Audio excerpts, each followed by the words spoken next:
Let me clear up a couple of things too that David referred to.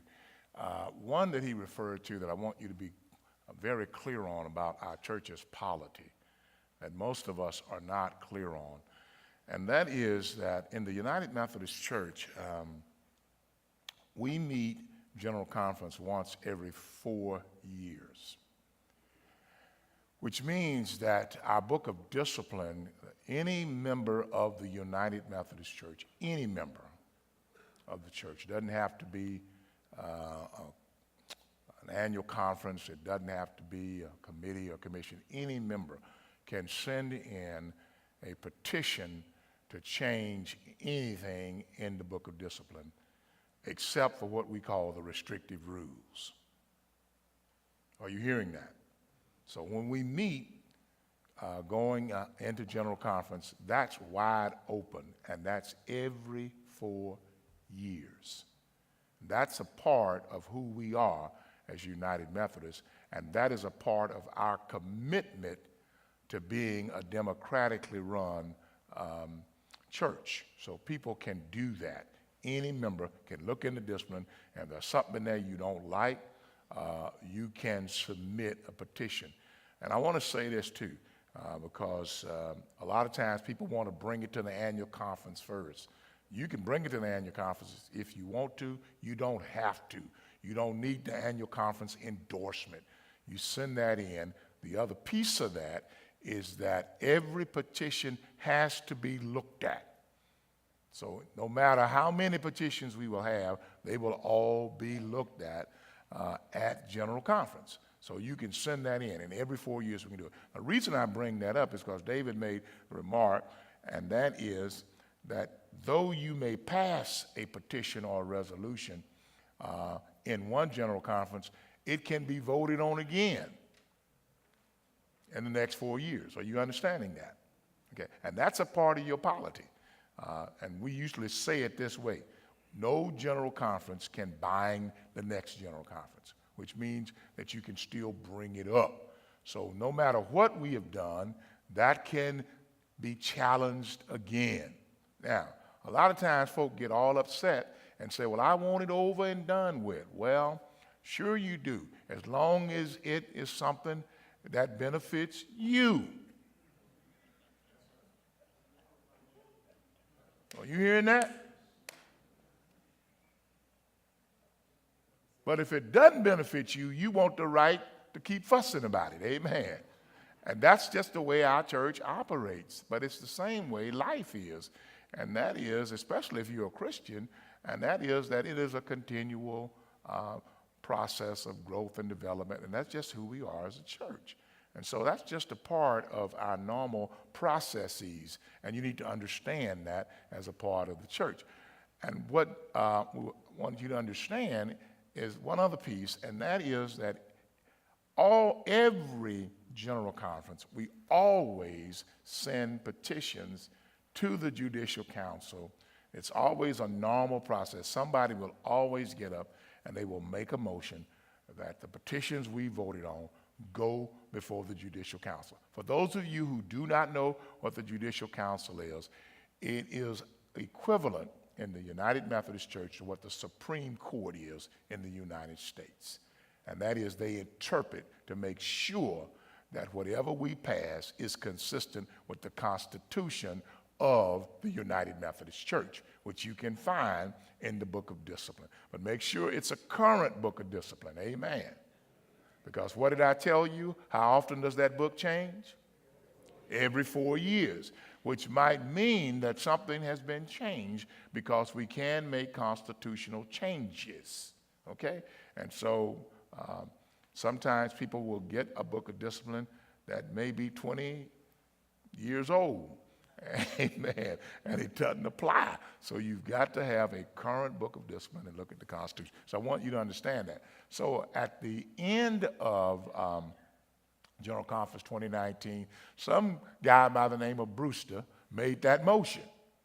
And that is what you see here. And that was to refer all of the petitions dealing with the traditional plan to the Judicial Council for their ruling on their constitutionality. And that will be looked at by the Judicial Council, and they will make a ruling, make several rulings, not just one ruling, but several rulings, April 23rd through the 25th on constitutionality. Let me make one other thing very clear. The traditional plan was not a plan where everything was a package. What you had were various petitions. And so the Judicial Council may rule one petition unconstitutional, but it does not knock out the rest of the petitions. They will rule petition by petition by petition by petition. Do you understand that? So it's not a package deal. It's a petition by petition thing that they will have to look at. So one petition may be ruled constitutional, another may be ruled unconstitutional. So please hear that. Now, the other piece of that you also need to understand and know around the Judicial Council and these rulings is that there are, the one that David referred to was the one on disaffiliation, which was not a part of the traditional plan. That was a petition that went in around giving churches an opportunity, because prior to this, churches, somebody say churches, could not actually withdraw from the United Methodist Church. Not a church. Individuals could. You'd move your membership, but a church could not. There was no process in the Book of Discipline for a church to leave. Are you hearing that? Okay. All right. Thank you. Let's go to the next. All right. One of the first petitions to be passed around this was a petition defining what we meant when we said self-avowed practicing homosexual.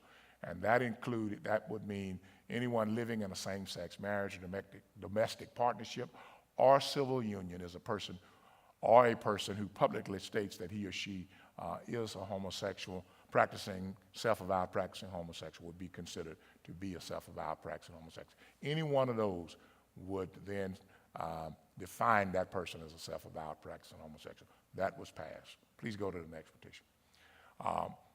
What we literally did is we left standing the current statement in the Book of Discipline of 2016 that persons who are self-avowed practicing homosexuals are not eligible for ordination in the United Methodist Church. That still stands. Go to the next slide, please. This is new, Episcopal responsibility, that bishops are prohibited from consecrating bishops who are self-avowed practicing homosexuals, even if they have been elected. Prior to that, if a person was elected, they would be consecrated. Now you cannot do that. Bishops who are prohibited from commissioning or ordaining, from ordaining or commissioning those on the deacon or elder track if the Board of Ordained Ministry has determined the individual is a self-avowed practicing homosexual. Let me explain this, which I got a lesson in 2005 as a newly consecrated and appointed bishop, and that was if I was convinced that a person should not be ordained and I was a bishop, could I do anything about it? I asked the Council of Bishops to help me to understand that. And I stood at the microphone for about 5 minutes, but it felt like 3 hours, amen. And nobody answered me. And finally, after we dismissed, one of the retired bishops came to me and said, James, we didn't say anything because we didn't want to burst your bubble, but to be frankly honest with you, there's nothing you can do about it. Once the Board of Ordained Ministry passes that person on to you as a person you need to ordain, you must ordain, even if you're convinced they should not be ordained. So what you do is you ordain and then you bring a complaint. Are you understanding that? Which sounded a little bit to me like knowing that the barn door is open, but you leave it open and then you come back later on. But that's what you do when you're a litigious church. Are you understanding this? And so now this closes that loop and allows the bishop to not ordain if the person is a self-avowed practicing homosexual. Okay, go to the next. Board of Ordained Ministry must certify to the bishop that they will uphold the Book of Discipline in its entirety. To be frankly honest with you, this particular petition is not only being asked to be looked at by the Brewster Amendment, but also by the Council of Bishops. And I concur with this because of two words that are in here. One is certify. I don't know what that means. So how do I certify that a person will uphold the book of discipline? And then how will I certify that they will uphold it in its entirety? How many of you have ever tried to read the book of discipline in its, okay. And what do we mean in its entirety? You see, what happens when you get very litigious like we're doing right now, then I've got to be very sure that when I do this and I take it through our judicial process in the church, that I'm standing on safe ground. You don't want to do this and not stand on safe ground because you might set a precedent you don't really want to set. And sometimes bishops have done that, and you've created a whole new law that you really don't want to create. And so we're asking the Judicial Council to look at this and to clear it up. And I'm going to refer to something else here in a minute, but I want to get through all of these and I'll come back and finish it up. So go to the next, please. The District Committee on Ordained Ministry, District Committee on Ministry. Let me go back and help you. If you don't know these terms, District Committee on Ministry, is anybody fuzzy on that? You know what those are? Okay. If you're not, you better raise your hand. If you're not, then I'm going to move on. District Committee on Ministry, okay. And the Board of Ordained Ministry, they are our credentialing groups. They are the groups who actually examine our pastors, and sort of like if you are a teacher, you are certified by a state board, am I correct, here in Mississippi? That determines that. If you are a doctor or if you are a lawyer, you have to pass the state bar. Well, in the United Methodist Church, every annual conference has a Board of Ordained Ministry that determines whether or not that person is qualified to practice ministry for the United Methodist Church. But the committee, the district committee, really looks at whether or not a person who is licensed as a local pastor can do that, among other things, but that's the main responsibility they have. Here it just says that they shall not approve or recommend persons who do not meet the qualifications after full examination, and the bishop shall rule any unqualified candidate so recommended out of order. And when I first read that, I noticed how I paused then. I paused when I first read it then, because it really kind of sounds to me like common sense would tell you we shouldn't do that. I mean, if the person does not meet qualifications, why would they be approved? So evidently maybe some of that's been going on. But I know Mississippi hasn't been doing that. Amen. So we're looking at Judicial Council is going to have to rule on that. Go to the next one, please. Complaint process. You may not be familiar with this. Bishops can only dismiss a complaint if it has no basis in law. It used to say no basis in law and fact. That's why we're having the Judicial Council look at that to clean that up for us. And the reason for dismissal must be shared with the complainant. The complainant is the person who brings the complaint. And that we will tell the person why I, as the bishop, dismissed the complaint. We already do that here in Mississippi. There's no way I'm going to dismiss a complaint and not tell the person why I did that. So we already do that. But now we're making it law. Go to the next slide, please. Bishops can only dismiss, go to the next. This just resolution, you may not be familiar with just resolution. Just resolution is our attempt to help the person who's bringing the complaint, for that complaint to be resolved, where they know in their hearts, where they believe in their hearts, that first of all, they have been heard, and then secondly, that the solution to the pain that they have endured or the harm that's been done to them, that solution is a just solution, okay? And so in any of these instances, what we try to do is to get the complainant to tell us what they really would believe would be just, okay? And hopefully the respondent, and the respondent is the person who the complaint is being brought against, that the respondent and the complainant both will agree that that's a just resolution. And the third party would be myself, that we would all sign that. And so these just resolutions basically are asking a couple of things, these two petitions. One is that we would identify the harm and how those harms will be addressed. We already do that in a written form here in Mississippi. We've been doing that. Every effort should be made for just resolution to be agreed upon by the complainant. To me, it's not just if the complainant doesn't agree to it. So again, this is something that we're already doing, but we'll comply with the law and continue to do it as we move through that. Please go to the next slide. Minimum penalties. This is our stab at what I would call basically mandatory sentencing. And this is if a clergy person performs a same-sex ceremony or wedding, there is no recourse left to the bishop other than a 1-year suspension without pay for the first offense. For the second offense, a person would be terminated and also lose their credentials. That's what that is. That is mandatory sentencing. There would be no room for negotiation with that at all. Go to the next one. Church appeals. In times past, some of you may not be aware, but every now and then a church may bring a complaint. And when they bring that complaint may go through a process and it may be resolved. After it has been resolved, sometimes people go through it and they see egregious errors have been committed and they want to appeal the decision.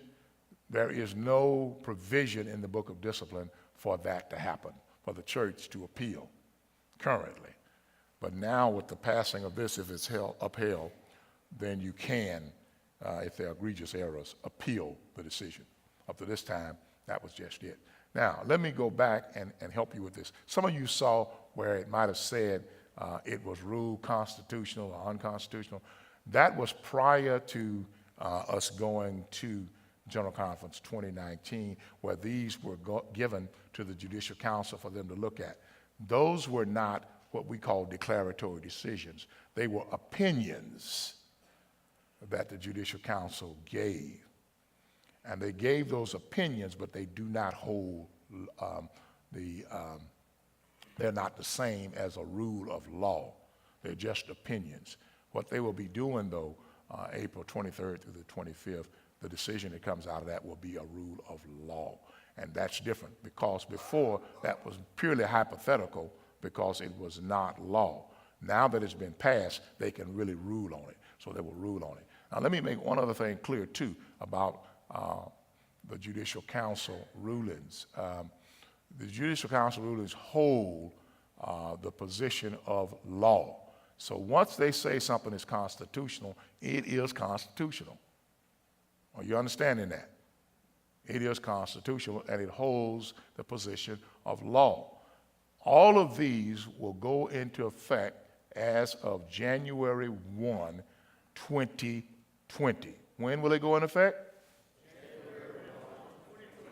Until then, we are under the 2016 Book of Discipline. Are you hearing that?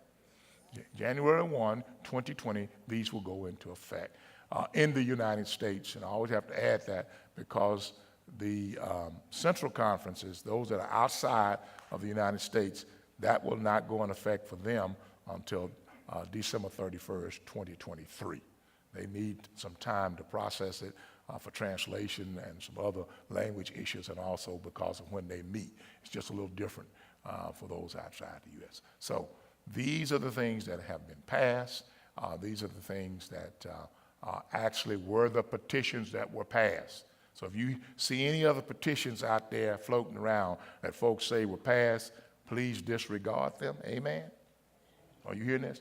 And as Joe May said to you at the very beginning, all of these will be given to you. You won't have to buy them. Okay, you won't have to purchase these. These will be placed on our website, and you will see all of this in writing. And as we have heard some folks say they don't want to go to the web to get it, we're going to try to make all of this available to you in writing so you can get it, so you don't have to go to the web. Amen. So you can get it, so you at least will have that. And that'll be a part of your repertoire. God bless you.